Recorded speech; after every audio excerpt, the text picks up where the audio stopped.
What's up, everybody? I just got to tail the dragon for the first time ever. I'm sitting in the shop parking lot about to go finally hit the tail of the dragon. I got my side camera set up. I got my 360 camera behind me set up for the gap cam, even though we're not gapping anyone on the dragon. I haven't been here. I'm in a big, heavy Charger that doesn't handle great. So we're not going to go super hard. We're going to cruise. We're going to let people over. We're just going to enjoy ourselves and have a good time for the first time on the Dragon. I'm super excited. When I bought this car 8 years ago, I always wanted to take it to the Dragon. Now we finally are, so I'm super excited. So I'm going to go ahead and get driving. Going to record my drive, show you what I've done, and then I'll give you my reaction when we're done. Enjoy.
Wow, what a fucking road. That's unbelievable. I can't believe I haven't come and done this sooner. I'm at a loss for words. You saw me drive past down the bridge down this lake. This lake, which I'll show you a shot. I'll overlay a shot because there's a family here, so I didn't want to film this outside. They're enjoying their vacation, whatever. But wow, this view here at the end is unbelievable. It's a great reward for the road. I enjoyed that road so much. I'm not kidding you when I say my eyes like started to water. What a fucking road.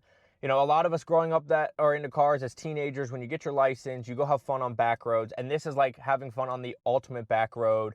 But my God, I could smell my brakes. I could smell other people's brakes. It was an insane drive. If you get the chance to come do Tail of the Dragon, absolutely 100% do it.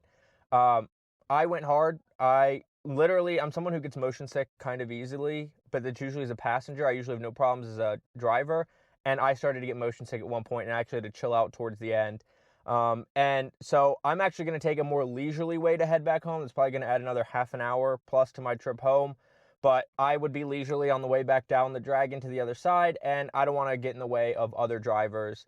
So I'm going to enjoy the view for a little bit longer. That family's actually leaving, so I can get a good shot of the lake in front of me. I'm going to enjoy the view a little bit longer, and then I'm going to take a more lax drive home. I wonder if there's a way that I can drive through Great Smoky National Park, because right behind me, the woods are Great Smoky Mountain National Park. So, but I'm going to take a more leisurely way home. I'm going to enjoy that drive home through the mountains in this beautiful part of the country. And I'm really at a loss for words. I couldn't tell you how great that road is. As our British friends across the pond would say, that road was mega. I mean, and mega doesn't even describe it. It was unbelievable. I had a lot of fun hustling the Charger down the road. But, you know, I probably wouldn't do it in a Charger if you have access to another car. It's just so big and heavy. You just absolutely cook your brakes. And I was always worried about how close I was to the lines or the shoulders or whatever. And surprisingly, I did not beat my highest level of G's pulled in the car laterally. I did that. I said it earlier in my life when I got the car years and years ago, and on the Dragon, I didn't even beat it. But I didn't want to hustle too hard with no reception, big drop-offs, all of that. But if you can get the chance to take a car out to Tail of the Dragon, even just a regular car, it's such a good road. The most boring car would probably be fun. But if you can get a car that handles well, unlike a Charger, which, you know, I have front and rear strut bars, I have lowering springs, but the shocks and the springs probably need changing because that was 6.5, 7 years ago. But absolutely come hit Tail of the Dragon. It's an unbelievable experience. It's a beautiful part of the country, an amazing road. And, you hear so often things are overhyped. This doesn't live up to the hype. This was truly an unbelievable road. And I want to take almost every car that I ever own while I live in this part of the country to this road, because it is worth the 4-hour plus round trip for me just for that 11 miles of road. The 386 curves, I think it is. I have it on my phone. But in 11 miles, absolutely worth it. It's 318. I don't know where I got 86, but 318 curves in 11 miles, just an insane road. I have no idea how the King of the Dragon, or the King of the Tail, what camera just turned off? What camera just turned off? I have no idea how the King of the Tail of the Dragon does that in 10 minutes. I don't know what my runtime was, but I don't know. It was probably somewhere, if you take out the stop I had to fix my 360 camera, out of 15 minutes. The speed limit's 30 miles an hour, so that's 22 minutes. I did it. I think I did it in around that or under that. I'm guessing under that. I didn't look at my speed. I was focused on driving, but what an absolutely unbelievable experience. Go get to the Tail of the Dragon if you can for yourself. It's 100% worth the trip, even if you got to come from far away. If you can just drive this road once in your life, do it. But thank you so much for watching. Please don't forget to like, subscribe, and hit that notification bell if you like car content and you like what I put out and you want to see it first and you want to see it soonest. Make sure you're subscribed and notified, and comment down below what you think of the Tail of the Dragon. Have you driven it? Do you want to drive it? What do you think of my run? But let me know, and thank you again so much for watching. Have a good day. Bye.